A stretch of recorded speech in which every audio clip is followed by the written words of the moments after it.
China actively blocks a $2 billion acquisition by Meta. OpenAI breaks its exclusive cloud deal with Microsoft to build a rival to the iPhone, and a new data center in Utah is preparing to consume more electricity than the entire state. Welcome to the Djamgamind Daily Rundown. I am Anna, your co-host. This podcast is researched and produced by Etienne Newman, senior software engineer from Université Laval, based in Calgary, Alberta. Today, we perform a forensic autopsy on the sovereignty of silicon and power this Monday, April 27, 2026. We have officially crossed a threshold where tech companies are operating with the infrastructure and geopolitical weight of nation-states.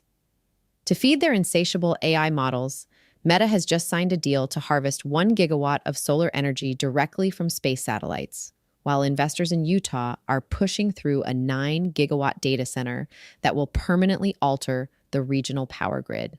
Meanwhile, the battle for hardware dominance is fragmenting the industry.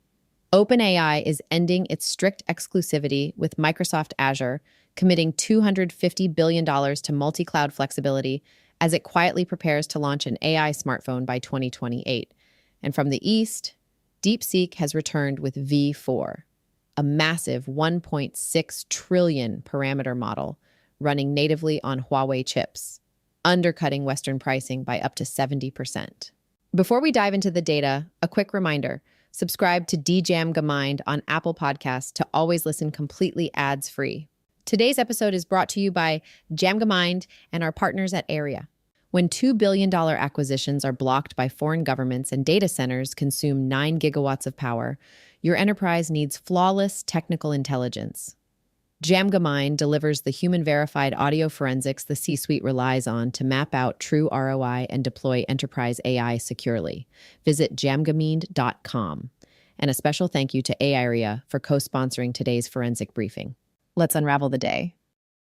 What if I told you that a single tech facility being built out in rural Utah is preparing to consume more electricity than the state's entire population? It sounds completely made up, honestly. It really does. But we are looking at a massive stack of sources today. It's April 27th, 2026, and the overarching narrative is enough to give you whiplash. Oh, absolutely. We keep using these quaint words to describe tech companies. We call them vendors or app developers or Innovators. Right, innovators. But you look at the sheer scale of the land grabs happening today, and these corporations are no longer just building software. Not at all. They're operating like aggressive nation states. I mean, they are laying claim to physical hardware, they are securing orbital energy in space, and they're executing independent macro economies. It's a total paradigm shift. It is. So our mission today is to explore this new reality, the sovereignty of silicon and power. Okay, let's unpack this. Yeah, so to really grasp the magnitude of what is happening, you had to just throw out your traditional tech review playbook. Right, the old rules don't apply. Exactly. You can't look at these companies through the lens of consumer gadgets anymore. As a forensic business strategist, I look at these entities strictly through a geopolitical and macroeconomic lens. Which is the only way that makes sense right now. It is, because the true story is hidden in the raw statistics. The infrastructure footprints, the energy consumption, the digital rights contracts. Its actual physical footprint. Yeah.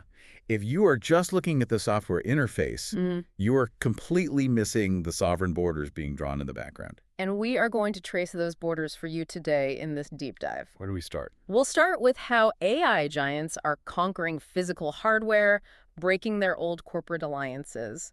Then, we are going to examine the state-dwarfing energy consumption required to run these empires. Including power beamed down from orbit, which is wild. So wild. And finally, we'll look at how actual physical nation-states are fighting back.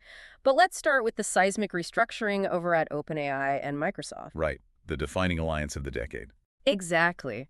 For years, Microsoft was the exclusive cloud provider for OpenAI. But according to today's filings, that exclusivity is officially dead. And the forensic financials of this new deal are just staggering. I mean, OpenAI has restructured as a public benefit corporation, right? Right. And they're currently valued at $135 billion. But to buy their sovereignty, to break that exclusivity clause, OpenAI agreed to spend $250 billion on Microsoft Azure services moving forward. Wait, pause right there. I need to make sure I'm understanding the math here. Sure. A company valued at $135 billion is committing to $250 billion in infrastructure spending. Yeah, that's the number. That is almost double their entire market cap. That's like the GDP of New Zealand. How does a company even make a promise like that? Well, by treating it like a macroeconomic anchor, it is essentially a multi-decade infrastructure mortgage. Oh, wow. Okay. But look at what OpenAI bought with that mortgage. Microsoft no longer has the right of first refusal to provide their compute. That's huge. It is.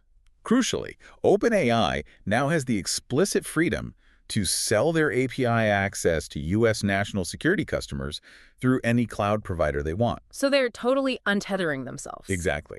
Now, Microsoft didn't walk away with nothing, obviously. They retained about a 27% stake in the new entity, Right. and they secured IP rights to OpenAI models through 2032. And those rights explicitly cover post-AGI models, which is a terrifying detail we could honestly spend a whole hour on. We really could. But let's look at why OpenAI took out a $250 billion mortgage to get off Microsoft's leash. For months, the rumor mill said OpenAI was partnering with former Apple design chief Jony Ive to build ambient computing devices. Right, like smart lamps or maybe a speaker. Yeah, but supply chain analyst Ming-Chi Kuo just reported a hard pivot today. OpenAI isn't building a lamp. No, they are not. They are partnering with MediaTek, Qualcomm, and Luxshare to build their own smartphone by 2028. They're going straight for the iPhone's jugular. Well, what's fascinating here is the strategic necessity of that pivot. I mean, Bruh. a smart lamp is just a novelty terminal. Yeah, it just sits in your living room. Right. But a smartphone is the only piece of hardware on Earth that captures a user's complete real-time state. Everything about you. Exactly. It has your GPS coordinates, your biometrics, your private communications, your motion data. It's all there. If OpenAI wants to deploy true autonomous AI agents, digital entities that act on your behalf, they cannot be a guest on someone else's operating system. I want to push back on the way we usually talk about this, though, because the industry calls this disruption. Sure, that's a buzzword. But aren't they basically acting like digital colonizers? I mean, if you are renting space in Apple's iOS sandbox, Apple can change the rules tomorrow. Oh, absolutely. They can cut your API access overnight. Exactly. So OpenAI is looking at the pocket real estate we all carry and saying, we don't want to pay rent anymore. We want to own the soil. That is a highly accurate way to frame it. You cannot have absolute control of an AI agent ecosystem without absolute top-to-bottom control of both the hardware and the operating system. You need your own sovereign territory. You need sovereign territory. And the incumbent nation state of that pocket territory, Apple, is clearly recognizing the invasion. Oh, yeah. Incoming Apple CEO John Ternus is reportedly rolling out 10 new products just to defend that hardware monopoly. 10 new products. Yeah. The sources say we're looking at the iPhone 18 Pro, their first foldable iPhone, a tabletop robot with a robotic arm, Wow. and an AI pendant. It is a massive, incredibly expensive defensive maneuver. They're basically building a moat of glass and metal to keep the colonizers out. But building that physical hardware territory is really only step one. Sovereign states require infrastructure. Right, the plumbing. Yeah, and a digital nation state requires a level of raw power that terrestrial grids simply cannot support. Which brings up a very real collateral damage issue. If you're building out this massive autonomous infrastructure, the energy consumption goes from ambitious to existentially threatening for the public grid very quickly. Extremely quickly. Walk me through this Stratos project in Utah, because the numbers here feel almost fictional. Yeah, the Stratos project is a hyperscale data center spearheaded by Kevin O'Leary's company, O'Leary Digital, out in rural Box Elder County. Okay. And the scale is difficult to comprehend. It covers 40,000 acres of private land, plus another 1,200 acres of military and state property. Oh my God. They are pulling natural gas directly from the Ruby pipeline to generate their own power. They're starting at 3 gigawatts, and at full build-out, they will scale to 9 gigawatts. I really want to isolate that number for you, the listener. 9 gigawatts. It's massive. That single facility, just running servers, will consume more electricity than the millions of residents and thousands of traditional businesses in the entire state of Utah combined. And this is where the macroeconomic reality gets incredibly cynical. Oh. Well, the developers promise the usual benefits, right? 2,000 permanent jobs, advanced water recycling for the local aquifer. The standard PR playbook. Exactly. Yeah. But look at the financial concessions the state made to attract these hyperscalers like Amazon, Microsoft, and Google. What did they give up?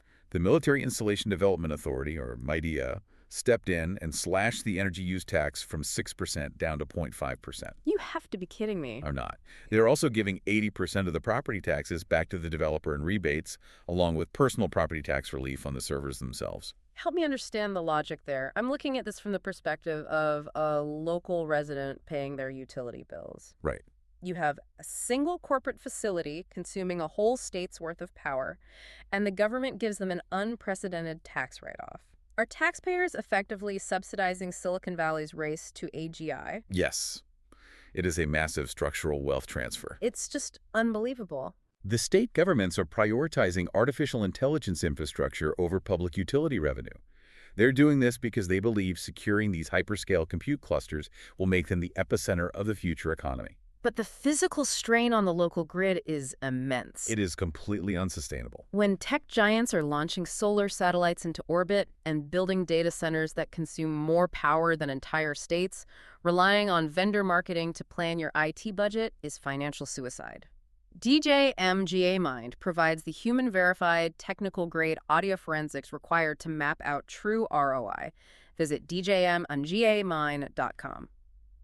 We also want to thank our co-sponsor, AI, for helping make today's briefing possible. And that terrestrial energy bottleneck you mentioned is precisely why these companies are looking upwards. Upwards as in off the planet. Yes. When the public grid says no, and we actually just saw the Maine governor veto a bill for new data centers today, these tech nation states don't just give up.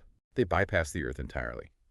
Meta just partnered with a startup called Overview Energy to harvest up to 1 gigawatt of solar energy collected in space. Hold on, space? Like, are we talking about beaming a gigawatt of power down to the surface of the Earth? That's exactly what they're doing. Because my immediate thought is giant space lasers. Are we going to accidentally fry a flock of geese or, I don't know, worse, a city? Well, it's not a laser in the sci-fi sense. It's microwave power transmission. Okay, slightly less terrifying. They collect unfiltered solar energy using orbital satellites. In space, there is no night cycle and there are no clouds, so the collection is continuous. Oh, that makes a lot of sense. Yeah. Then they convert that energy into microwaves and beam it down to massive terrestrial receiver nets called rectennas, which convert it back into electricity. Okay, the physics makes sense, but the application is wild. Why is Meta, a social media company, building orbital energy infrastructure? Because they just signed a deal with AWS to buy millions of Graviton 5 core chips for their agentic AI workloads. Millions of chips. Millions. They have the silicon, but they need the juice. 1 gigawatt of power is roughly equivalent to the output of a standard nuclear reactor. Just to run their servers. Yes. So you have a social media and advertising company establishing orbital nuclear-scale infrastructure just to feed its server farms. It's a completely parallel infrastructure. They are building their own power grids in space to run their own sovereign operating systems on their own phones. Exactly. So how are traditional governments reacting? Because if I'm a world leader and a tech company starts beaming gigawatts from orbit to run autonomous economic agents, I'm going to push back. And they are. Physical nation-states are fiercely defending their borders against digital expansion. Look at the ruling out of Asia today. The Manus deal. Right. China's National Development and Reform Commission, the NDRC, explicitly blocked Meta's $2 billion acquisition of a Singapore-based AI startup called Manus. From what I'm reading in the sources, that deal wasn't just in talks, right? It was basically done. It was very far along. Yeah, Meta had already absorbed the Manus staff. They had already paid out the investors, including massive players like Tencent and Hongshan, and the NDRC just stepped in and forced a complete withdrawal. Citing foreign investment laws, yes. Our sources describe it as a very harsh warning. I bet. But look at the timing. It provides significant geopolitical leverage ahead of the upcoming meeting between Donald Trump and Xi Jinping. Right, it's a chess move. It is a stark reminder to Silicon Valley that physical borders, regulatory bodies, and national laws can halt digital sovereignty overnight. But China isn't just playing defense with regulations. They are aggressively securing their own technological independence. Let's talk about the phrase lighting up the tech boards today. Ah, yes. The whale returning. Right, the whale returning. DeepSeek V4 just launched. For the listener who might not know, the whale refers to DeepSeek because whenever they launch a model, it causes massive disruptive waves across the entire global pricing structure. And DeepSeek V4 is a masterclass in macroeconomic disruption. The pricing forensics are just incredible. Give me the numbers. DeepSeek V4 Pro costs $1.74 per million input tokens and $3.48 for output. Okay, compare that for us. If you compare that to the Western frontier models, like GPT 5.5, which charges $5 for input and $30 for output. That's an insane gap. Right. DeepSeek isn't just competing, they're intentionally collapsing the profit margins of their Western rivals. But usually when you slash prices by 90%, the quality plummets. But the sources say this has a 1 million token context window. It does. How are they processing 1 million tokens, which is like reading several thick novels at once, at a fraction of the compute cost? I need an ELI 5 on the architecture here. Well, they're using a new hybrid attention mechanism. It combines what they call compressed sparse attention and heavily compressed attention. Okay, so CSA and HCA. Right. To put it simply, imagine reading a massive legal document. Traditional AI models basically have to reread the entire document every time you ask a new question. Which obviously requires immense memory and compute power. Exactly. DeepSeek's new architecture essentially creates a highly efficient index. The model only recalls the specific, relevant fragments of the data it needs, compressing the rest. Oh, that's smart. It allows the model to hold massive context without exponentially increasing the server costs. That is brilliant engineering. But the software architecture isn't even the most disruptive part of this launch. The hardware it's running on is the real geopolitical story. Exactly. DeepSeek V4 is running on Ascend chips, which are manufactured by the Chinese telecom giant Huawei. And to provide the context there, the U.S. government has placed heavy export restrictions on NVIDIA's top-tier chips going into China. Right, to slow them down. The goal was to bottleneck their AI development. Which is why the Ascend chip integration is critical. By proving they can run state-of-the-art frontier models on domestic hardware, China is effectively demonstrating they have a viable alternative to NVIDIA's hardware stack. They don't need NVIDIA anymore. They are dodging the export restrictions and securing an independent AI supply chain. Well, Now, as an impartial note on the broader geopolitical chess match, the U.S. State Department did issue global warnings today regarding alleged AI thefts by DeepSeek and other firms. okay. Both nations are utilizing every tool, export controls, diplomatic pressure, hardware innovation, and regulatory blocks to secure their sovereignty. It's a high-stakes standoff, but all of this infrastructure, the 9-gigawatt power plants, the space solar panels, the custom silicon, the fierce geopolitical blocking, it begs the ultimate question. Which is? What are these models actually doing with all this power? They're acting as autonomous economic agents. Which is wild. It really is. This technology has evolved far beyond generating text or writing code. These are non-human entities executing independent financial transactions. Yay! Anthropic just published an internal experiment that proves this transition. They called it Project Deal. The details of this experiment are wild. Anthropic took 69 of their own employees and set them up in a private Slack marketplace. Like an internal Craigslist. Exactly. They gave AI agents, powered by their Claude models, a $100 budget. The human employees conducted short interviews with their agents, basically saying, here's what I want to buy, go get it. And then what? From there, the humans stepped back. The AI agents posted listings, made offers, and negotiated with other AI agents entirely on their own. And they were highly active. They completed 186 deals worth over $4,000. Without human intervention. None. But the data reveals something profound about AI negotiation tactics and consumer psychology. Anthropic tested two different models against each other. The Opus and the Haiku, right? Yes, the highly capable Opus model and the faster, cheaper Haiku model. The Opus agents were ruthless. Really? They utilized complex negotiation strategies, bluffing, walking away, anchoring prices, and as a result, they extracted an average of $3.64 more per identical item than the Haiku agents. There's one specific example in the source data that blew my mind. A folding bike sold for $65 when the Opus agent was doing the haggling. But when the Haiku agent handled it, it only sold for $38. The smarter AI absolutely took the cheaper AI to the cleaners. It did. But the financial gap isn't the most important metric. Look at the human reaction. Okay. Anthropic surveyed the employees afterward to rate the perceived fairness of the transaction. The users who got a demonstrably worse financial deal via the Haiku agent rated the fairness a 4.06 out of 7. And the Opus users. The users who scored the much better Opus deal rated it 4.05. I have to laugh at that because the humans literally lost money on the exact same item and their satisfaction level didn't change at all. Why? Because of the friction of commerce. The convenience of having an autonomous agent handle the tedious back and forth of haggling completely outweighed the basic logic of price. That makes an uncomfortable amount of sense. The humans demonstrated that they were perfectly happy to be slightly exploited financially, so long as they didn't have to do the actual work of negotiating. I mean, honestly, I get it. I would absolutely pay a $4 antisocial tax just to avoid messaging a stranger on a digital marketplace. A lot of people would. But that human psychology, our willingness to offshore our economic agency for convenience, is exactly why the big money is moving. It's why Google is investing $40 billion into Anthropic right now and throwing in 5 gigawatts of cloud compute to seal the deal. If we connect this to the bigger picture, it explains everything we've discussed today.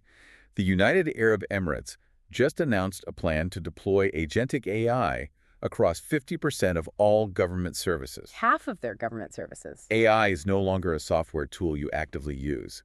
It is becoming a new class of digital citizenry. That's a great way to put it. It is a non-human broker Yeah. capable of executing independent economic decisions, remembering massive context windows, and living in power-hungry server states that require space-based solar panels just to keep the lights on.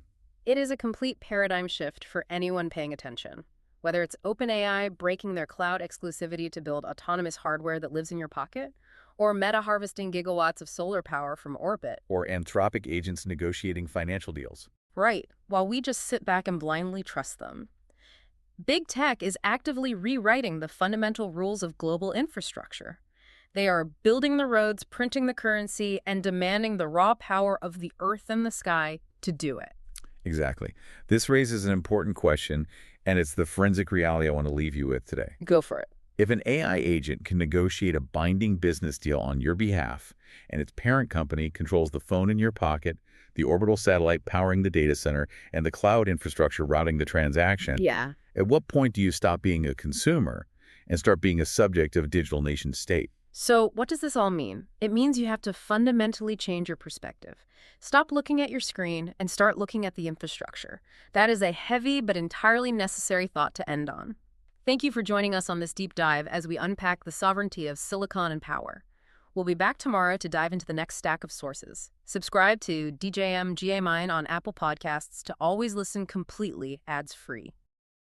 That concludes our forensic briefing for April 27th. The strategic signal for today is the sovereignty of infrastructure. We are witnessing the physical manifestation of artificial intelligence. It is no longer just code on a screen. It is 9 gigawatt data centers, orbital solar arrays, and custom silicon.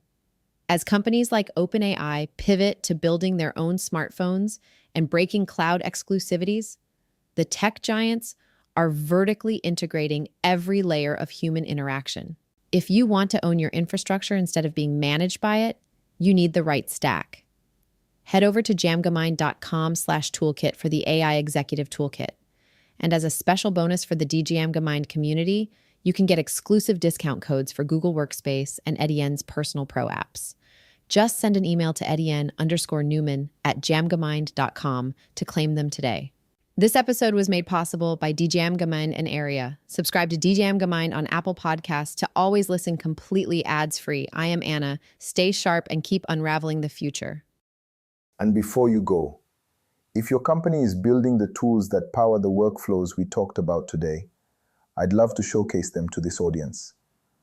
We don't just run ads, we build technical simulations that prove your value. Let's build something together. Visit jamgamind.com/partners to get started. Until next time, keep building.